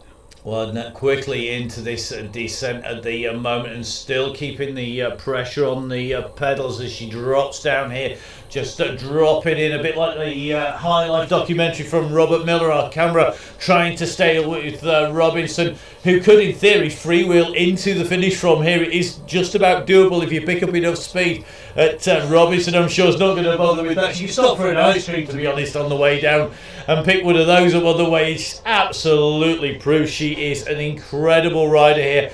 Picks the revs up nice and fast, to be dropping down underneath the slope here, and looks to me like she is going to take this with room to spare as she comes down in towards downtown Watopia, the seaside resort that plays host to start and finishes so many routes. The original world Watopia, developed from Jarvis Tree Island. The Jarvis Island was the original very first development of a Zwift, but look at this, it's allowed us to put races on when we couldn't have any in real life, and this rider has shown she is absolutely top class when it comes to riding. She's going to come home with a huge gap here, because it is going to be Robinson 2 minutes 27 for the TW1 team. 2 races out of 3 taken solo by Robinson as she comes in towards line. What a rider, and what a ride. Absolutely superb stuff, and quickly making her way in through the finish there. So great to see. We're going to drop back at the moment with the chasing group now. So Shire is in second place at the moment. So Shire is second, coming up to the top of the KOM here. 4:43 was Robinson's time.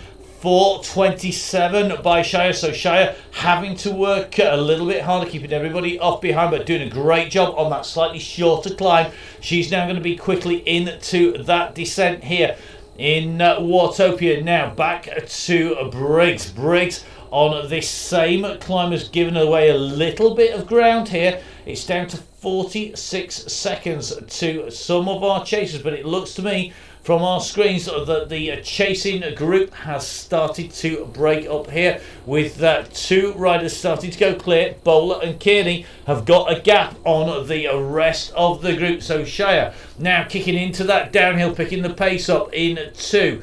Briggs in 3. Kearney and Bowler in 4 at the moment, and 4th and 5th place at the minute, and the Cowley Road Condor taking the front at the moment from Kearney behind. Then it's going to be Gornal and Spirapulo. This is the next group on the road, and this is 3 riders chasing 2. And the rider who really has suffered, I think, on this last section of the climb is Cut. She was racing in with that group. They'd all come back together again, but it is broken on that climb. So it looks to me like Cuts is going to be in 9th place. I don't think she'll be caught from behind. It'll be a big effort to get up close with the 3 in front. Nordin and Co are going to be racing for potentially what is going to be a 6th place. We're going to be looking, though, at Briggs, I think, at the minute, with the rider who has the most to lose but has got a secure gap. 40 seconds now on the run in, but looks to me like Shire now heading in towards the finish here. So it's going to be a 2nd place for Shire and Emma. 2 second places in 2 races. We got the same one too, and interesting for Robinson, exactly the same finish time of 1 hour and 13 minutes in both races. Wow, that is some going, because it's exactly the same finish time. I think she was 30 seconds quicker this time, but 1 hour 13 finish time in round 2 and 1 hour 13 in round 3. So 3 hills rather than 7, but 3 big hills, and they certainly took their toll, and the TW1 team are going to be very, very happy indeed. Behind then it is Briggs now in that 3rd place position, keeping those pedal revs nice and smooth, and the Ginger Ninja has done one on all the rest. She was only beaten by 2 riders, and remember, this is the development squad of the racing shop based in Barnsley, and racing long-time supporters of cycling and cyclists in the South Yorkshire area, and putting that time and effort into the female race development squad, doing a great job, and going to be rewarded here with a 3rd place. It's great to see, isn't it? She's a 19-year-old first-year university student, Matt. Isn't it wonderful and brilliant to see? 3rd place today. And it's going to be 3rd place, and that gantry soon going to come into sight for Briggs as she heads in towards the finish here. Here comes the gantry. It's going to be coming up very quickly indeed for Briggs as she heads in to that finish behind then.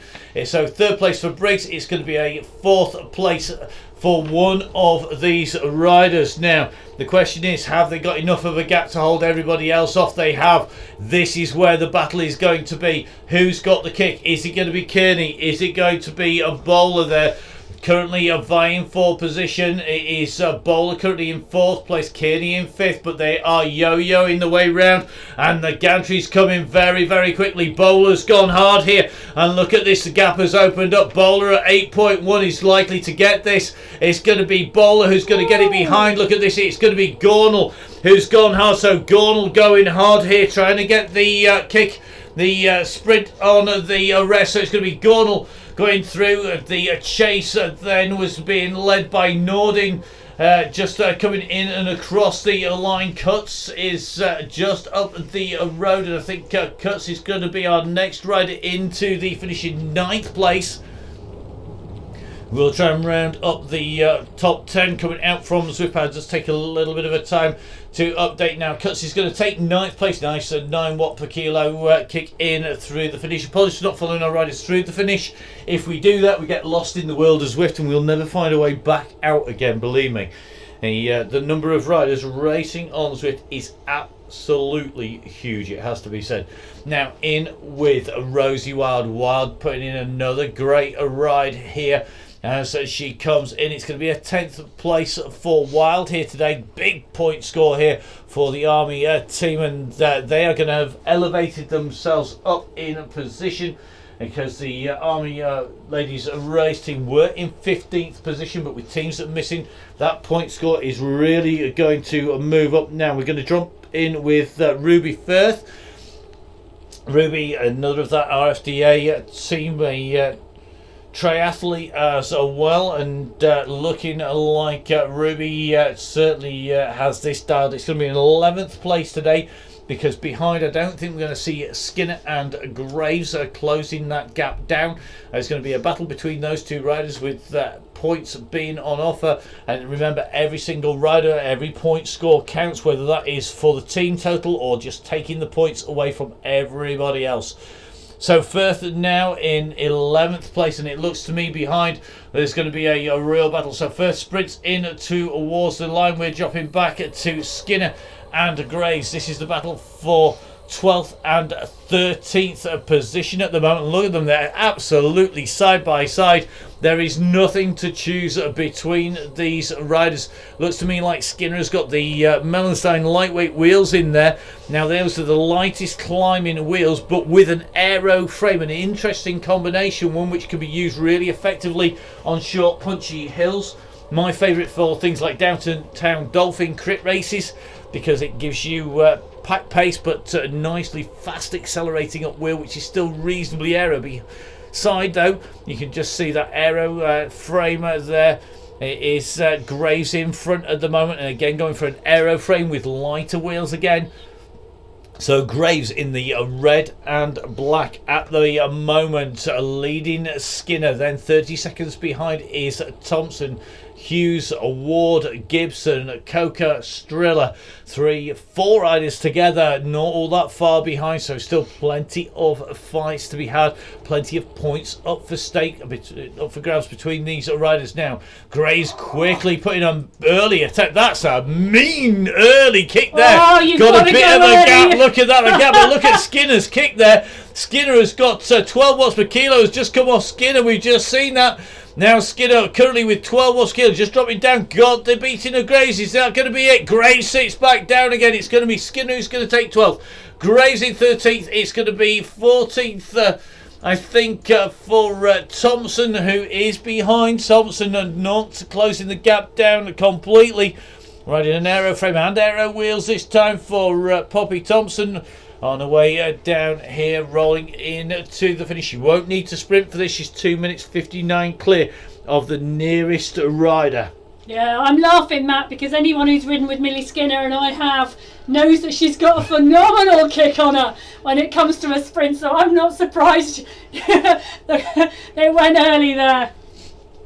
Definitely, and we're just going to drop across to Anna-Marie Hughes, who is going to be the 15th place rider, just coming up towards the top of the climb, which means we're going to have a little bit of time to go take a little bit of a check out of the rest of the riders in the positions there. And Emma, we're just going to be taking a look at those riders. Quick thoughts on the early parts of the ride today? Well, I think it was an interesting start today. We didn't have a big selection on the first climb. We had a good, strong group go over the top of the volcano climb together, and it wasn't really till we saw Gail push on as we reached that big climb of the day, the epic KOM, and utilised that massive time trial ability that she's got, that she showed us last time, and it played out to her strengths again.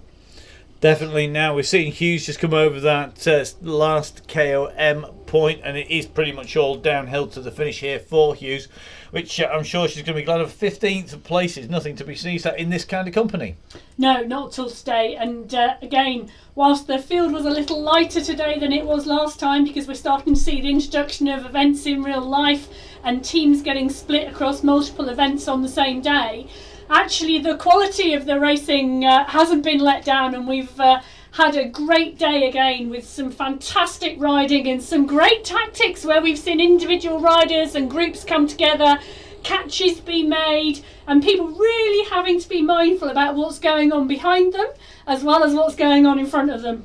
Yeah, and these riders here are going to have to be very careful. They're going to want to maximise points, particularly that TW1 team with the red, white and a grey in here of Striller, because they're going to want to maximise points. They're in third position coming into this race. They're going to be in second position, I think, coming out of this, but it is dependent on points, because remember, of course, the Sampiran team are not in the mix today, and they will be aiming to come back on race number 4 to then make a difference. Now, just taking a little bit of a look behind, we just see Mackenzie here in 20th position, another of the Army squad.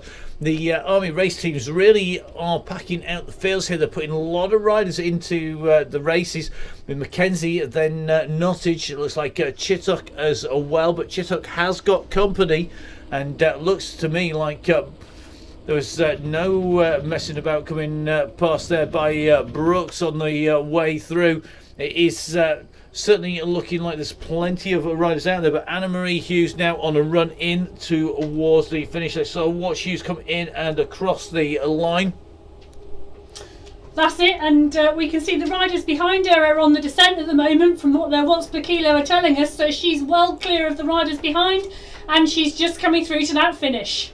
Well, just behind, I think we're seeing an attack by Striller just on that. She pushed onto the front, so Hughes goes in through for 15th place now. This is the battle here, and this is effectively going to be 16th, 17th and 18th place, I think, from memory. So, yep, 16th, 17th, 18th and 19th place is going to come from one of these 4 riders here.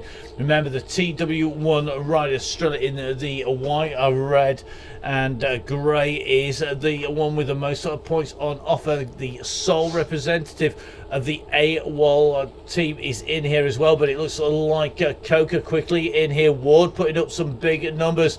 Striller's trying to respond here. She needs these points for the team. Now it's going to be very, very close indeed. Who's going to get this? We're going to try and go alongside. We're going to go through the finish here, which is risky on the way through. We'll have to play that back to get the positions of those riders. As Mackenzie now on the way through. A very, very close sprint now. I think Cocker got that. It was a real big kick there on the way in through. And now watching Mackenzie heading in towards that same finish line here. Coming up for the hour and a half of riding. So Mackenzie now on the way in towards the line. Great ride, taking 20th place as we go across to Nottage.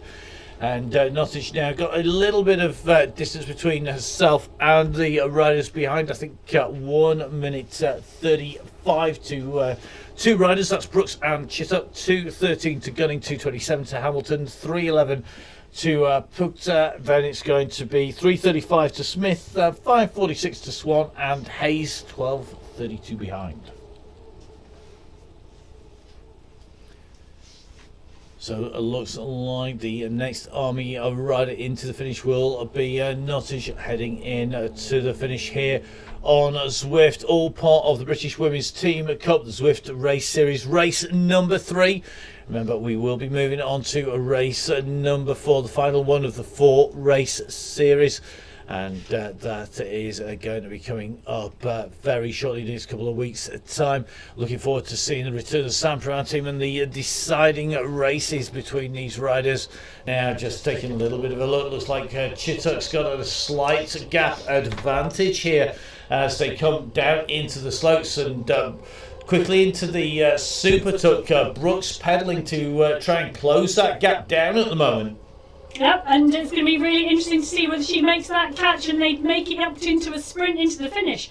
It's going to be really interesting next event, isn't it, Matt? With the teams where the teams decide to sit out, and because it's 3 out of 4 that count. If you've ridden the first 3 rounds, are they going to take the risk and the option of sitting out round 4, or will they ride?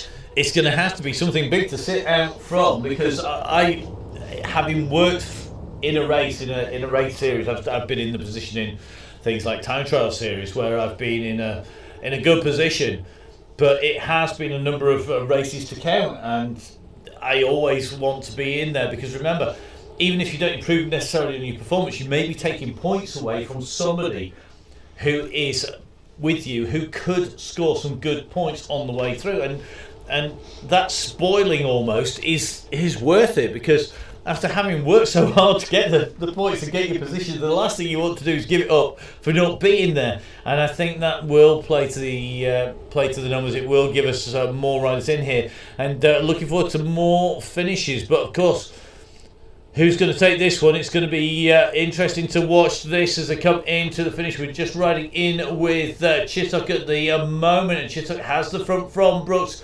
She was the quicker on the downhill, putting in plenty of kicks. It's going to be Chittock from Brooks taking 22nd and 23rd place, with Gunning now on the way in, and the Army riding the second Army team, the Army Women's B team, looking like she's going to be our next rider into the finish, and a bit of a lonely ride off that mountainside, I think.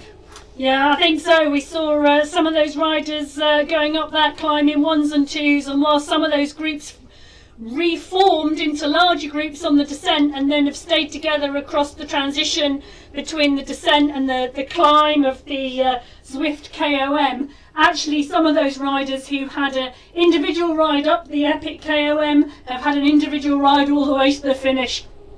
Yep, definitely, and good riding there by Gunning to come through just in at the moment with Hamilton, as she makes her way in to the finish here. So it's going to be Hamilton 25th today. She comes in to the line for the TW1 race team. We're going to drop across to Henry at the moment. Henry booked for the CRC, the Cowley Road Condors. It's going to be a 26th position today, riding that Zwift concept bike. Not too many people choosing to do that. A lot of people choosing to go for a lighter climbing bike with the amount of ascent on this course.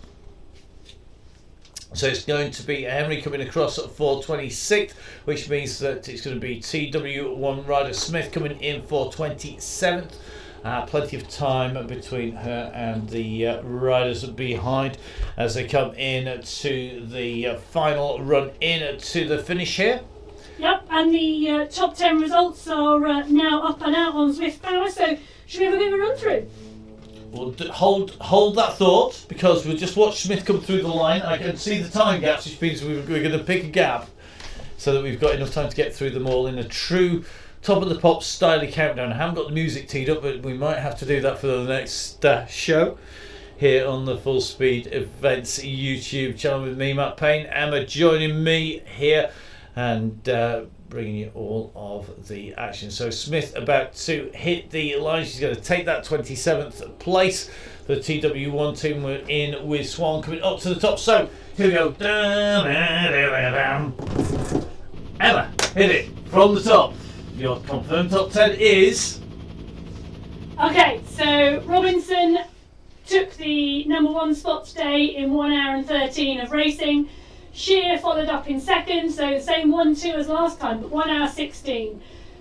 Briggs today took 3rd place, 1 hour of 17, followed by Bowler, Kearney and Gornell in 4th, 5th and 6th.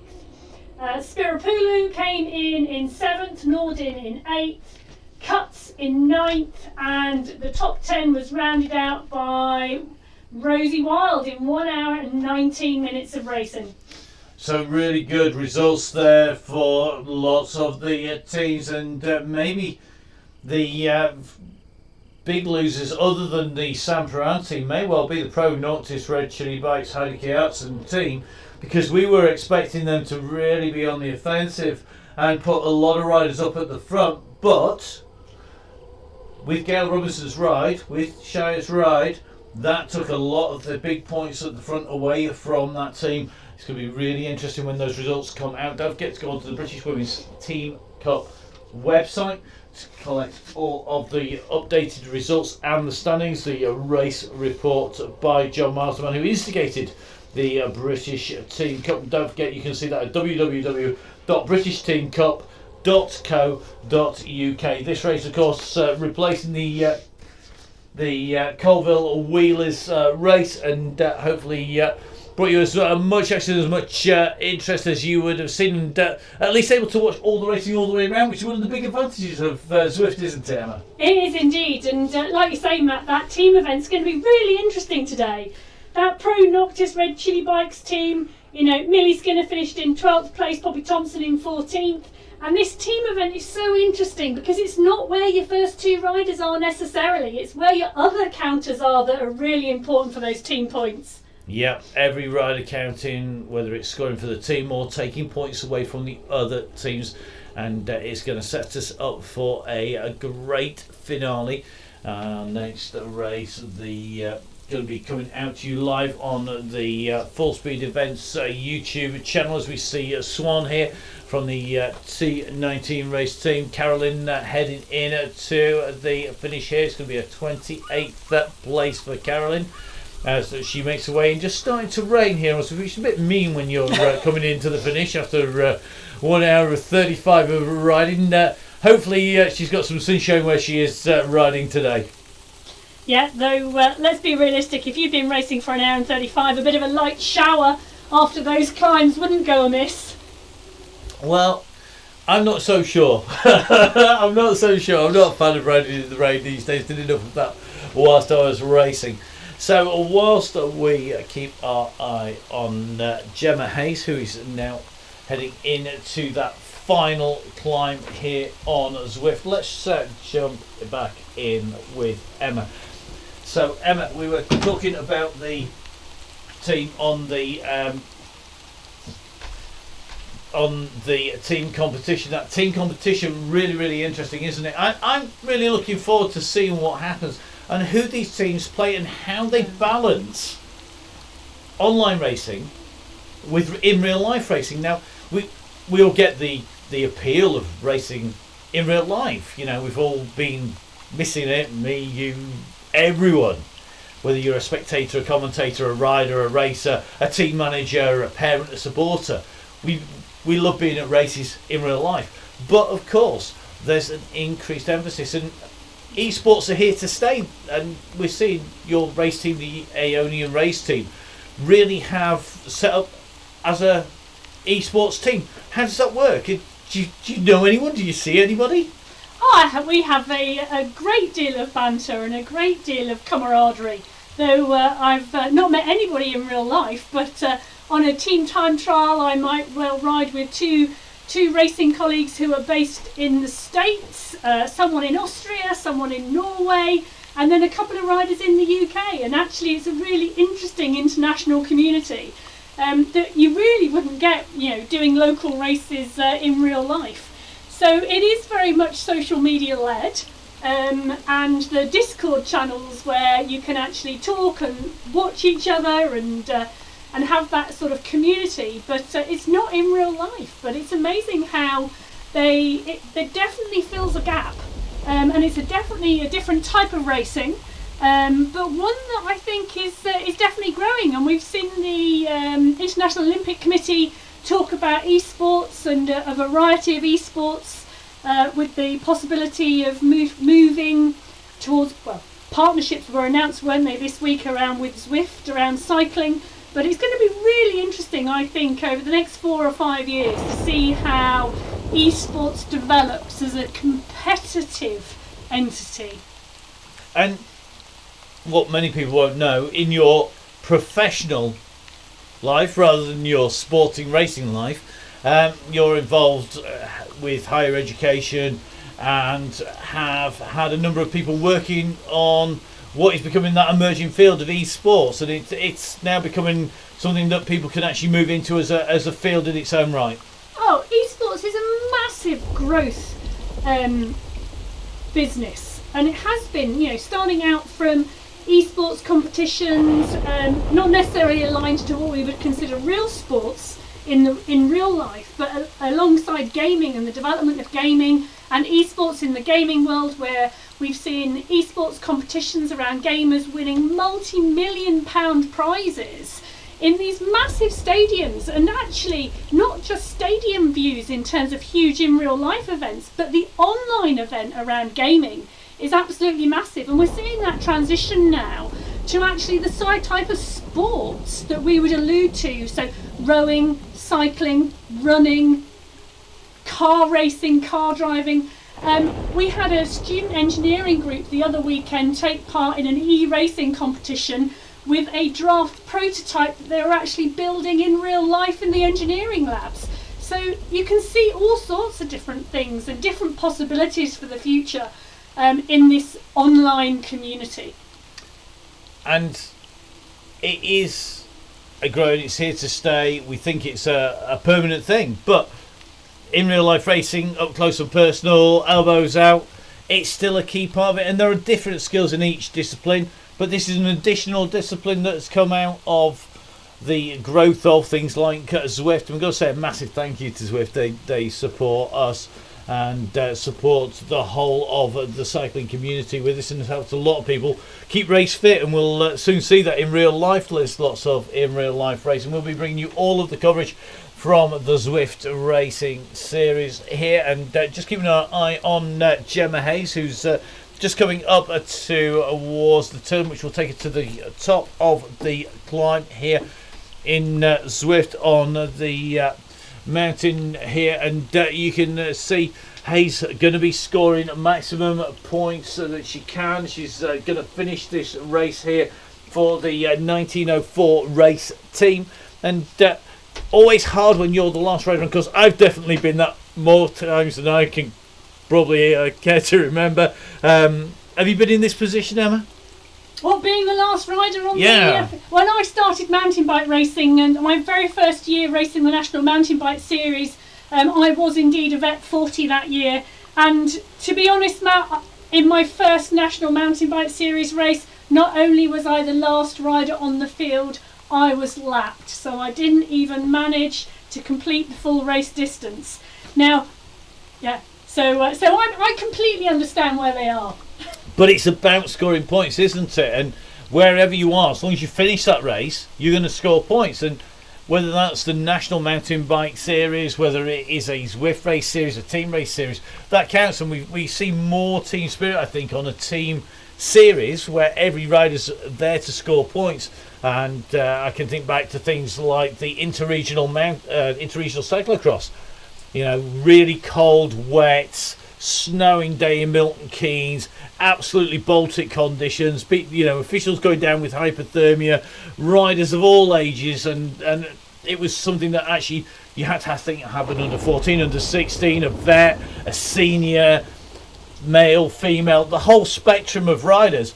And the team spirit, you just don't see that when it isn't a team event. You don't get that camaraderie, you don't get that cohesion, you don't get that cooperation. No, and I think you dig deep and you put in a bigger performance when you're riding in a team event, because it's not just your results that count, it's everybody's results that count, and you contribute towards that. So I do think you do see a different level of motivation of riders, and I think that's the really important thing about team racing. Definitely. Well, Hayes has definitely done her team proud today, and kicking on here to just sub 3, 2.8, 2.9 watts per kilo, still on the descent here, and choosing not to super tuck on the way down. Probably wants to get in out of the rain.